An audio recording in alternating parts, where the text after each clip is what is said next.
This is the plaintiff, Magdalene Ambrose. She says she hired the defendant's moving company, and not only did he grossly overcharge her, he damaged her stuff to boot. He thinks she's dumb and stupid because she's a woman, but she is a smart cookie who isn't going to allow this crook to rip her off.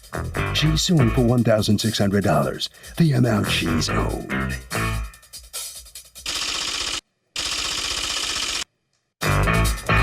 This is the defendant, Ronnie. He says he has no idea what the plaintiff's issue is with his moving company. But she was the one playing games with him the entire time. In fact, when he arrived with the truck full of her belongings, she was nowhere to be found. He called her 1,000,000 times with no answer and had to put the plaintiff's stuff into storage, which is the proper protocol. He even gave her a discount on the move. Oh, her. Ha! He's accused of being messy movers. All parties, please raise your right hands. Welcome back to the People's Court. Next case on the docket. The plaintiff says the defendant's moving company overcharged her and damaged her stuff. But the defendant says he went above and beyond. It's the case of movers and shakers. Thank you, Douglas. Magdalene Ambrose? Yes. Okay, you're suing the moving company, represented here by Ronnie. You've asked us not to mention your last name or the moving company's name. For $1,600, the amount that you paid them for a move, because according to you, everything went wrong. Tell me what happened.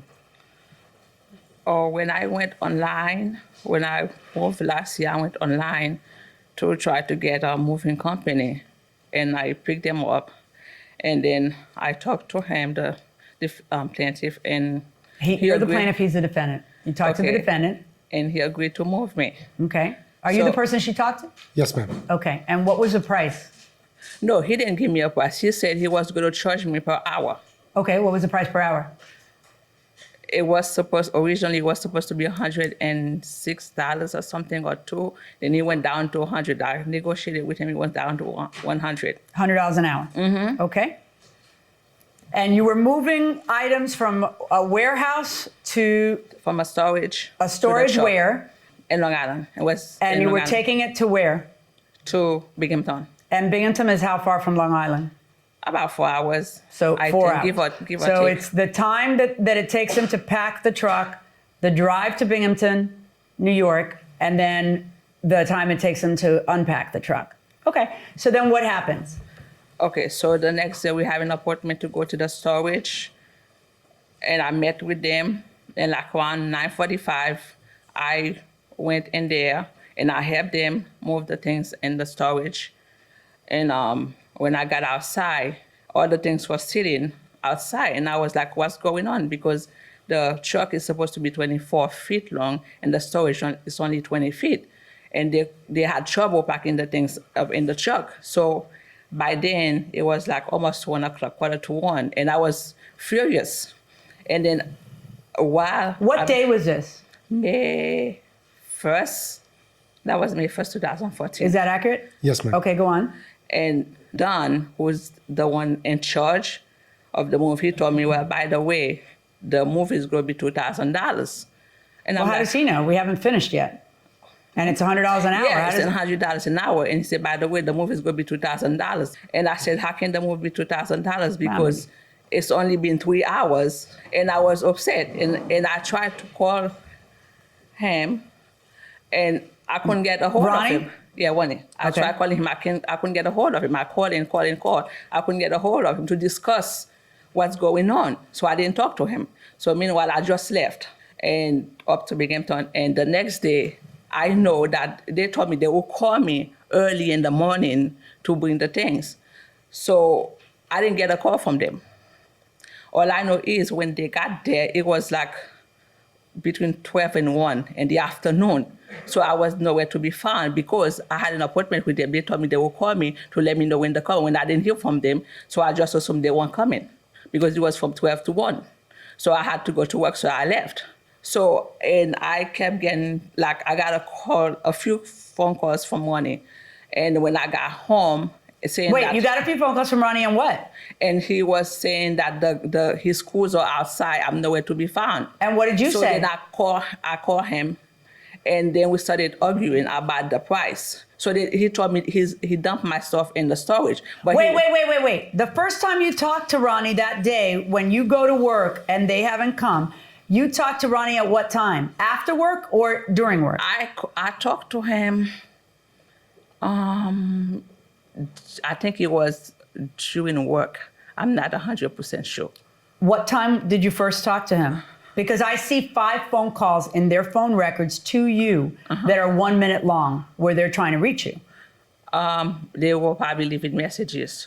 Right, but why aren't you on top of, there's a truck coming with stuff, why aren't you on top of, like, getting back to them and talking to them and telling them what to do? No. Because when they don't hear from you for a span of 4 hours, what did you guys end up doing? Put her in storage in Binghamton. They had to pick a storage in Binghamton and drop your stuff up there because you're not talking to them. I understand that, but I tried to call him before several times when I left the storage the day before. Okay. And when I left the storage, Can I see proof of your phone records showing you trying to call him?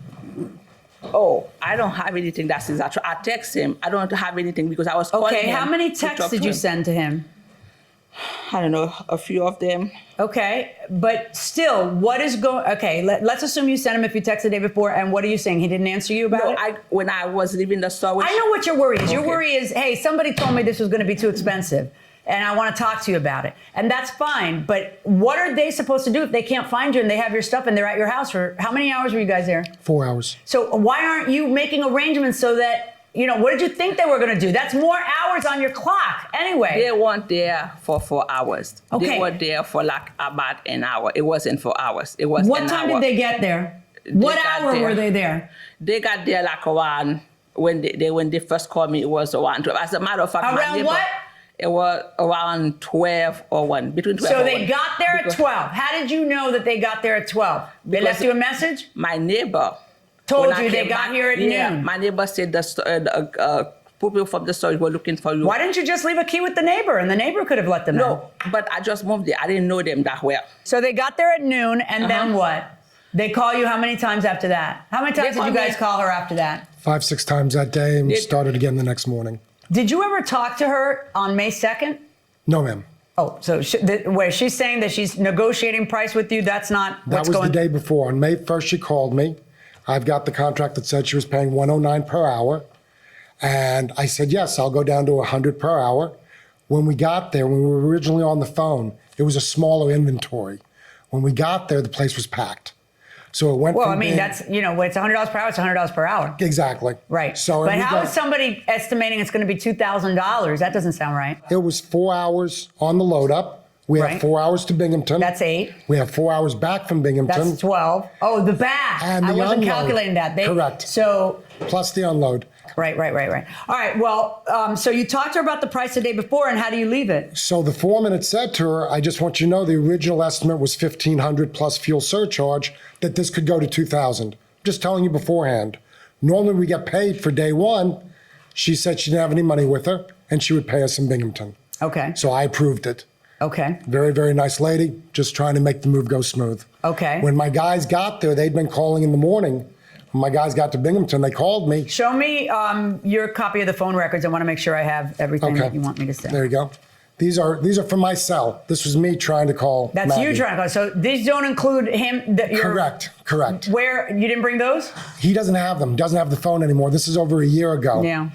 All right, so you trying to call her happens at 12:10, and that's a 1-minute phone call. So these are all probably messages? Correct. All right, then it happens again at 3:47, and according to you, he's calling her too in the meantime. Correct. And no one's getting her. No, and we went to all the neighbors. We did everything we could to try to find, because we didn't want her to incur. Were you guys supposed to be there earlier in the day? We were leaving at 6 o'clock in the morning. Right. We did leave at 6. There was some traffic. We got there right around 12. So are moving companies generally pretty good, or do they break stuff? What do you think? Movie companies are pretty good about not breaking things, but it all depends on what level moving company you hire. Okay, that's a fair point. Okay, you have a house full of furniture and you hire a moving company. What are the odds that everything is going to get to the next place intact? Intact, probably 50-50 for everything, I'd say. Is it reasonable that they're going to break something here and there? Yeah, with dents or scratch or something like that. I don't think it'd be, odds are someone's gonna get broken. Except you're Picasso, of course, going inside the courtroom. If you're supposed to be there at 10 and there's traffic and they get there at 12, what did they do wrong? And you left no one behind. And I can see that they're calling you at 3. He's calling, never mind what the other guy's doing. He's calling, the boss is getting involved at 12:10, 3:47, 4:12, 6:14, 6:15, and then he calls you the next day at 8:29 in the morning to find out what happened. What happened? Okay, I did not want the movers to just dump the things because he had already told me. Then don't go to work that day. That's what somebody else might do. You have an emergency. You call your boss and you say, I'm expecting a moving truck. I'm going to be late. I can't come in right now. I'll come in at 2 instead of 12. But do something. You did nothing and didn't return phone calls, and you just said, oh, I'll just lay low. I'll lay low and there won't be a problem. Then when I come back from work, they'll move everything and I won't get charged for the 5 hours that you're laying low. I mean, that's not going to happen. I understand what you're saying. Your Gosh. So what ends up happening? How much was the bill for the storage place that you dropped it off at? When we finally spoke, I just wanted to smooth this over, and Maggie said what she could pay, and we accepted it. $1,300. So why are you suing for $1,600? Wait, how much did she pay you? I got a $1,000 money order, a $200 money order, and a $100 deposit when we booked the job. That's $1,300. You're Yes, suing ma'am. for $1,600. Why? No, I'm suing them for $1,600 because of like the negotiation, because they wanted me to pay $2,000 for the price. Do you have any idea how much time it took them to wait for 5 hours while you were incommunicado, which is $100 an hour that you should be paying? Okay, and then have to unload everything find a place and unload everything into this is the most irresponsible conduct. I'd be so nervous if people have my stuff. I would be waiting for them to come and they didn't come. It'd just be one more time that things don't work the way they're supposed to. Yeah, this is how life works. This is real life.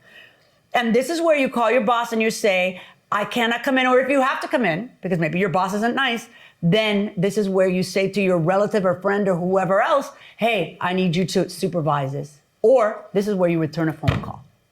Return a phone call, let them know what's going on. I returned the call. Please. You've basically admitted that you didn't return 4 hours worth of phone calls or say where you were because you didn't want them just moving the stuff without you there. Verdicts for the defendant.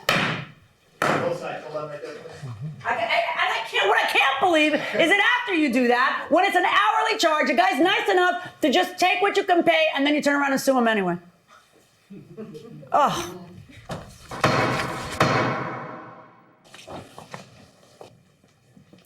Well, the judge rules against the plaintiff here and can't believe your behavior in the whole bizarre story. What's your reaction? Well, I feel that I was taken, and because they dropped some of my stuff in the storage, and all my things I have broken in the storage, and I feel the reason I decided to sue them is because my things are half broken after they dumped them because they weren't coming back, so they just dumped my stuff, and all my things are half broken in the storage. Okay. Follow Officer McIntosh. Just follow him right around the corner there. All right, what's your feeling on this? I wish her the best of luck. I hope she enjoys a new home and has a great life up there. Great guy here. You know, this is just business. It's never personal. Harvey? Okay, Kurt, quickly, these liability limitation clauses are enforceable, so you got expensive stuff, get insurance. That will do it for this case. Litigants for the next case on the way into the courtroom right now.